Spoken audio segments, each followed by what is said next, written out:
Hello friends, welcome to the next video of accounts Udaan. और आज हम जो टॉपिक करने जा रहे हैं वो एडमिशन ऑफ अ पार्टनर का लास्ट टॉपिक में से एक है। लास्ट टॉपिक में से एक इसलिए बोल रहा हूं, है तो एक्चुअल में लास्ट ही, लेकिन इसके 3 पार्ट हैं।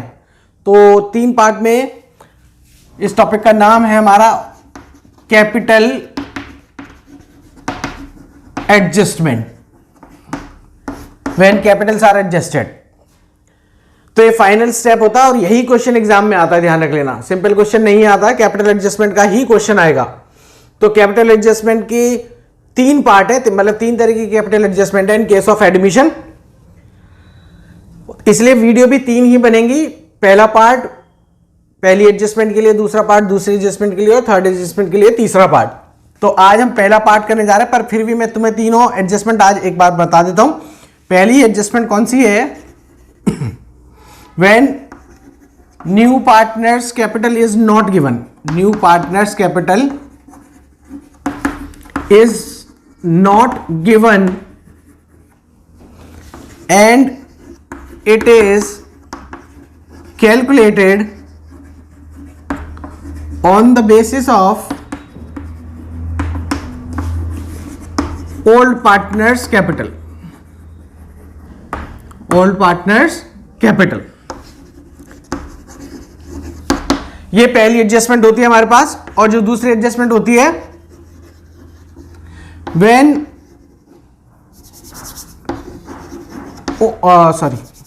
When new partners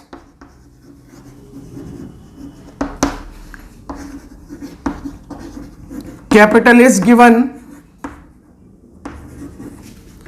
and old partners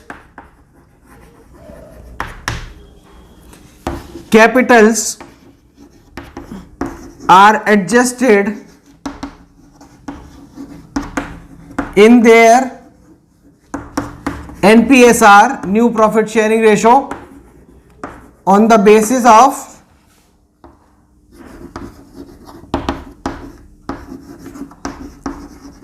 new partners capital। वैसे बेसिक एडजस्टमेंट यही 2 है, लेकिन एक एडजस्टमेंट इसमें से अलग से भी निकल जाती है जब नए पार्टनर की कैपिटल नहीं गिवन होती और उसकी कैपिटल कैलकुलेट होती है ओल्ड पार्टनर्स की कैपिटल के बेस पे ही। लेकिन उस क्वेश्चन को थोड़ा सा डिफरेंटली प्लेस कर दिया जाता, बस कैपिटल एडजस्टमेंट यही होती है। तो उसको मैं वहीं कवर कर लूंगा जब ये थर्ड पार्ट करवा रहा हूँ। तो बेसिक एडजस्टमेंट जो मोस्ट इंपॉर्टेंट है, जो आएंगे एग्जाम में, वो ये 2 हैं। तो इसमें से पहली एडजस्टमेंट देखते हैं, जब new partners capital is not given and it is calculated on the basis of old partners capital. तो इसको हम कैसे निकालेंगे, कैसे कैलकुलेट करते हैं और कैसे कैपिटल अकाउंट बनाते हैं, एक बार चेक कर लेते हैं। तो एग्जाम्पल के थ्रू मैं मान लेता हूं, इसका प्रैक्टिकल साथ में डाल दूंगा मैं। तो वो है, मैं रिवैल्यूएशन नहीं बना रहा हूं यहां। तो सपोज करते हैं कि ये ओल्ड पार्टनर्स की बैलेंस शीट में कैपिटल गिवन है ओल्ड पार्टनर्स की, ए और बी की। सपोज करो ए की कैपिटल गिवन है 98,000 और बी की कैपिटल गिवन है 46,000 या 67,000 कर लो। तो अब हम कैपिटल अकाउंट जब बनाते हैं तो उसमें सारी चीजें एडजस्ट होती हैं। तो रिवैल्यूएशन अकाउंट में नहीं बना रहा हूं मैं, ये बस ऐसी एज्यूम कर लेता हूं कि रिवैल्यूएशन अकाउंट के थ्रू प्रॉफिट हुआ है, प्रॉफिट ऑफ रुपीज सपोज करो 18,000 रुपए, 18,000 रुपए का प्रॉफिट हुआ। गुडविल का ट्रीटमेंट, गुडविल की वैल्यू मैं मान लेता हूं कि गुडविल की वैल्यू क्वेश्चन में, ये गुडविल फर्म की है, ठीक है, गुडविल फर्म की है और इसकी वैल्यू बैठ रही है सपोज करो 1,20,000 रुपए। इनकी ओल्ड रेशो गिवन है 3:2 एंड जो सी आया है that has come for 1/5 share. ये बेसिक मैंने एग्जांपल्स ले लिए हैं। तो अब इसका कैपिटल अकाउंट हम सब जानते हैं कि किस तरीके से बनता है।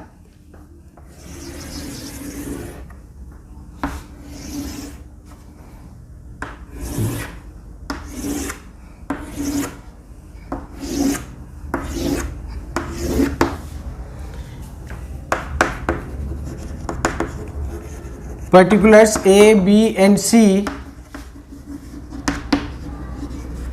ए B and C, credit, debit, और ये हमारे हुए पार्टनर्स कैपिटल अकाउंट्स। तो सबसे पहली चीज हमें मालूम है, पहली चीज जो लिखते हैं वो बैलेंस बीडी लिख के जाते हैं, जो कि हमें क्वेश्चन में गिवन है 98,000 एंड 67,000। अब सपोज करो बैलेंस शीट में रिजर्व भी गिवन थे, 30,000 रुपए के रिजर्व भी गिवन थे, तो इसको हम बांट देंगे क्योंकि कुछ बोला नहीं है। तो जब कुछ नहीं बोला होता तो हम रिजर्व्स को बांट देते हैं ओल्ड पार्टनर्स में और उनकी ओल्ड रेशो में बांट देते हैं। तो कितना आ जाएगा 3:2 की रेशो में 18,000 और 12,000, ये हमने बांट दिए। रिवैल्यूएशन में मैंने मान ही लिया कि प्रॉफिट हुआ है बाय रिवैल्यूएशन अकाउंट, 18,000 का प्रॉफिट हुआ और रेशो है हमारे पास 3:2 की ओल्ड रेशो। तो 18,000 को 3:2 में बांटे तो कितना हो जाएगा 3/5, 10,800 इसका हो जाएगा और 7,200 इसका हो जाएगा। ठीक है, तो 10,800 ए का और 7,200 इसका। गुडविल फर्म की गिवन है क्वेश्चन में, साइलेंट है क्वेश्चन में। अगर वो प्रीमियम लेकर आता तो हम यहां लिख देते by premium for goodwill account, तो लेकिन यहां कुछ बोला नहीं है उसने, तो हम ये मान लेते हैं कि वो प्रीमियम लेकर नहीं आता। जब प्रीमियम लेकर नहीं आता तो हम फिर करंट अकाउंट के थ्रू करते हैं, तो बाई सीज करंट अकाउंट। और कितना 1,20,000 का 1/4, तो इसका 1/5, तो 1/5 हम इसका निकालेंगे तो कितना हो जाएगा 24,000 रुपए। तो 24,000 रुपए गुडविल उसकी एडजस्ट होगी किसके अकाउंट में, ए और बी के अकाउंट में होगी। तो उनकी ओल्ड रेशो हमें मालूम है, तो 3/5, तो ये जाएगा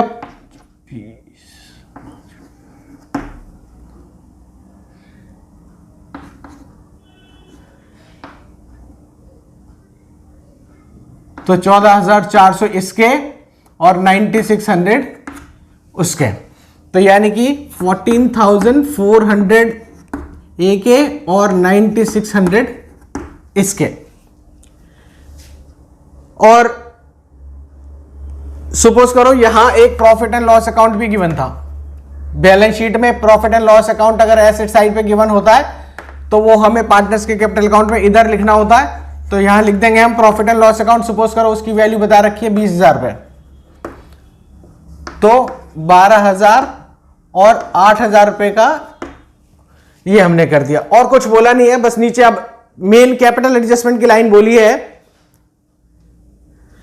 सी ब्रिंग्स प्रोपोर्शनेट कैपिटल, बस इतना बोला है, सी ब्रिंग्स प्रोपोर्शनेट कैपिटल। अब प्रोपोर्शनेट कैपिटल लेकर आएगा तो मतलब फर्म की कैपिटल में से जो उसका शेयर बनता है वो लेकर आ रहा है। अब पहले हमें ये देखना पड़ेगा कि वो कितना शेयर उसका बनता है। तो ऐसा क्वेश्चन जब भी बोलेगा कि new partners capital is not given, और इसके अलावा कोई बोला भी नहीं कि प्रोपोर्शनेट कैपिटल, कंबाइंड कैपिटल की बात नहीं कर रहा हूं, सिर्फ इतना बोला है कि प्रोपोर्शनेट कैपिटल, तो उस केस में हमें क्या करना होगा, जैसे नॉर्मल कैपिटल अकाउंट बनाते हैं हमने वैसे ही बनाया, कोई चेंज नहीं किया है, तुम्हें भी कुछ करने की जरूरत नहीं है। तो इसको भी क्लोज करेंगे और इनका टोटल कर लेंगे हम, तो ये हो जाएगा हमारे पास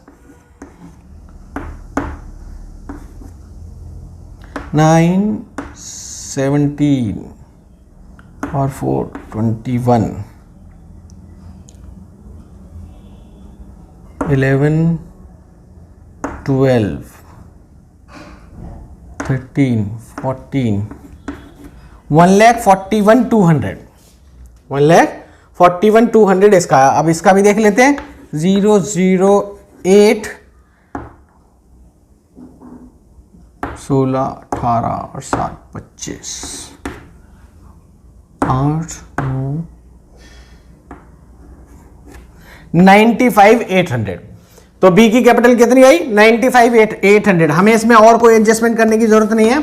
अब मेन काम अभी शुरू करने वाले हैं। 1,41,295,800 इसका हमें पता ही नहीं है, तो अब हम इसका पता करने जा रहे हैं। तो इसके लिए हमें करना क्या है, अब सी की कैपिटल निकालने के लिए हमें करना क्या है, इन दोनों की जो कैपिटल आई है इसको यही लिख दो, टू बैलेंस सी डी। इसको एक तरीका और होता करने का, लेकिन अभी हम उस पर बात नहीं कर रहे हैं, अभी तो हमें सीखना है कि कैसे निकालनी है।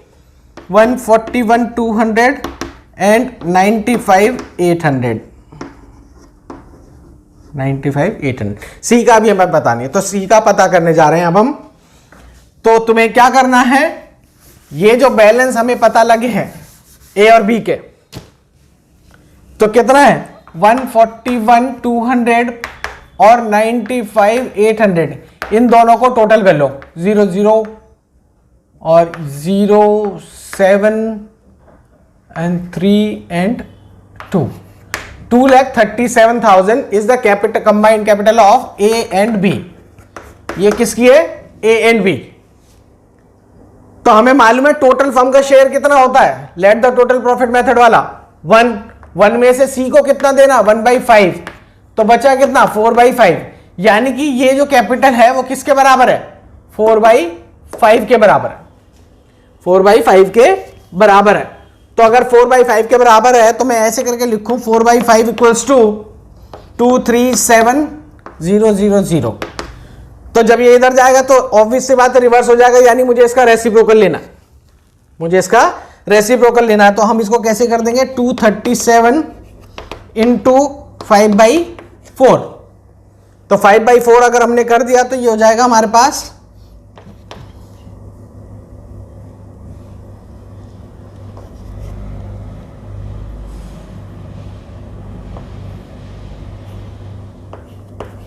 59,250 यही कैपिटल होगी किसकी, सी की। फिर भी हम इसको एक बार चेक कर लेते हैं कि यही कैपिटल होगी कि नहीं होगी। 59,250 इंटू 5, ये टोटल फर्म की कैपिटल निकल जाएगी हमारी 0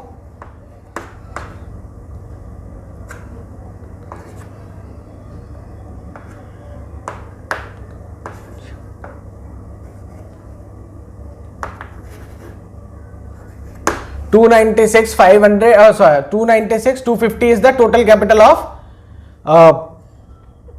A and total firm। तो अब हमें इसमें से 237 माइनस कर देंगे तो ये जाएगा 052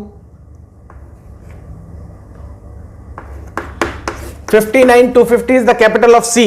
और उस केस में फिर हम यहां पे सिंपल सा लिख देंगे बाई कैश अकाउंट, और C की कैपिटल 59,250, और इसको नीचे भी लिख देंगे 59,250, यहां भी लिख देंगे 59,250, यही इसका बैलेंस सी डी बनेगा 59,250। और एग्जाम में बस यहां बाई बैलेंस बी डी करके ये तीनों बैलेंस हम लिख देंगे 141,200, 95,800 और 59,250। बस इसके बाद बैलेंस शीट बनाएंगे, और बैलेंस शीट बनाना बिल्कुल वैसी है जैसे हमेशा बनाते हैं, कोई टेंशन की बात नहीं, कोई दिक्कत की बात नहीं है, ये बिल्कुल सिंपलेस्ट मेथड है। एक बार चेक कर लेते हैं हमने क्या किया, नॉर्मल कैपिटल अकाउंट बनाया, इनके बैलेंस निकले इतने, हमने इन दोनों का टोटल किया, और टोटल के बाद 1 माइनस इसका शेयर 1 माइनस 1/5 इक्वल्स टू 4/5, 4/5 से रेसिप्रोकल करके जो आया 59,250, यही सी की कैपिटल। बस इतना ही करना होता है, उसको बस कैश में लिखो, बैलेंस शीट निकाल के रखो, खत्म करो। This is the first capital adjustment. अब मैं नेक्स्ट वीडियो जो डालूंगा उसमें होगी सेकेंड वीडियो कैपिटल एडजस्टमेंट के लिए, तो उसके लिए वेट करते हैं एक आध दिन, तुम्हारे पास जल्दी वीडियो आ जाएगी। एंड गाइस इसकी प्रैक्टिस के लिए मैं इसका प्रैक्टिकल टीएस ग्रेवाल का एक क्वेश्चन डाल दूंगा आज रात को या कल। Okay guys, thank you very much for watching the video, thank you so much, keep working hard, exams आ रहे हैं, बाय।